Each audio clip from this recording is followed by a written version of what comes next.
নমস্কার, সঞ্জয় দেবশাস্ত্রীর তরফ থেকে সকল দর্শক বন্ধুদের স্বাগত।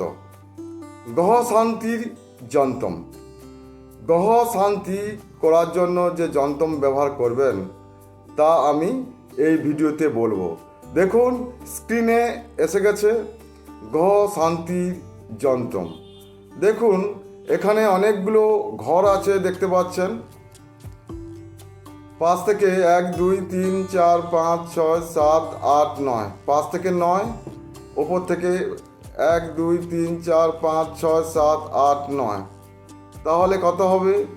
1 2 3 4 5 6 7 8 9, 9 9 81টি ঘর আছে। 9 9 81, 9 9 81, 9 9 18, 18 2 36, 18 3 54, এইভাবে আছে।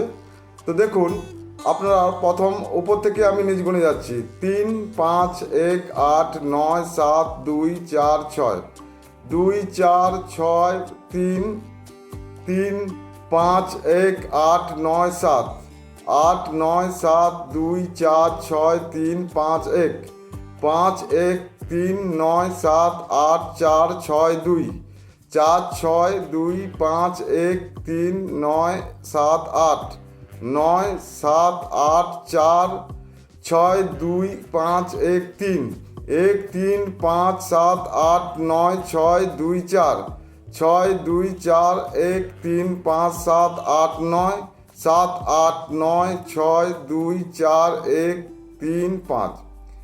এই যন্ত্রটি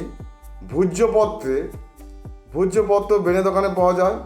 এই ভূর্জপত্রে লাল চন্দন, কেশর এবং গোরচনা দ্বারা ডালিম গাছের কলমের সাহায্যে লিখে পূজাস্থানে রেখে দেবেন। প্রতিদিন ধূপ দীপ এগুলো দেখাবেন। এইরূপ করলে যন্ত্র শক্তিশালী হবে। যদি কোনো ব্যক্তির একসঙ্গে কয়েকটি গ্রহ পীড়া দিতে থাকে, তাহলে এই যন্ত্রটি প্রয়োগ করবেন। যন্ত্রের প্রভাবে গ্রহের মন্দ প্রভাব শেষ হয়ে যাবে। এই সঙ্গে সেই ব্যক্তির সর্বপ্রকার গ্রহ কষ্ট দূর হবে। তাহলে এই যন্ত্রটিকে অঙ্কন করে আপনি ঠাকুর ঘরে রেখে দেবেন, যা যা করতে বললাম সেই অনুযায়ী। সবাই ভালো থাকবেন, সুস্থ থাকবেন। নমস্কার।